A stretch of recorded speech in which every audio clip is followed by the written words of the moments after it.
बिस्मिल्लाहिर्रहमानिर्रहीम। अस्सलाम वालेकुम दोस्तों, आज पाकिस्तान सेमीफाइनल की दौड़ में, बांग्लादेश सेमीफाइनल की दौड़ में, जबकि इंडिया धक्के खाता फिरता कभी इधर कभी उधर। इंडिया की पॉइंट काटे जाए और पाक बांग्लादेश को दिए जाए, मगर कैसे और क्यों? ये तो धोखा है। बेचारे इंडिया तो बेकसूर है, ना तो उन्होंने पाकिस्तान के खिलाफ कोई धोखा किया, ना ही विराट कोहली ने एम्पायर को नो बॉल का इशारा किया कि आप नो बॉल दे, और ना ही एम्पायर ने उसके बाद नो बॉल दी थी। फिर ना ही उसके बाद विराट कोहली बोल्ड हो गए थे, और ना ही उस पर विराट कोहली ने 3 रन बनाए थे, और ना ही 20 ओवर के गेंद में इंडिया की टीम ने 20.1 ओवर खेला और फतह हासिल की थी। और गुज़िश्ता कल भी बांग्लादेश के खिलाफ इंडिया की टीम पहले ही 17 रन से फतह हासिल कर चुकी थी। जब बारिश आई और शकीब उल हसन चाहता था कि मैच हो जाए, मगर इंडियन चिल्लाते रहे कि ग्राउंड गीला है, हमारे लिए मुश्किलात पैदा हो रही है। बात अदा हमने इंडियन खिलाड़ियों को ग्राउंड में गिरते भी देखा, और ना ही कल के मैच में भी बांग्लादेश के खिलाफ विराट कोहली ने एम्पायर को इशारा किया था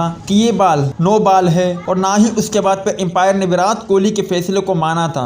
आखिरी लम्हात में भी जब 7 गेंदों पर 20 रन दरकार थे, उस वक्त भी आपको स्क्रीन पर तस्वीर नजर आ रही है, और ना ही ये वाइड बॉल थी जिस पर शायकीन क्रिकेटर काफी गम और गुस्से के इजहार में है। ये समझदार के लिए इशारा है कि इंडिया धोखे से हारा, पाकिस्तान से भी और बांग्लादेश से भी, और ये दोनों मैच दोबारा होने चाहिए, या फिर पॉइंट इंडिया को दिए जाए तो इंडिया टूर्नामेंट के अंदर हो जाएगा, जबकि बांग्लादेश और पाकिस्तान बाहर हो जाएगा।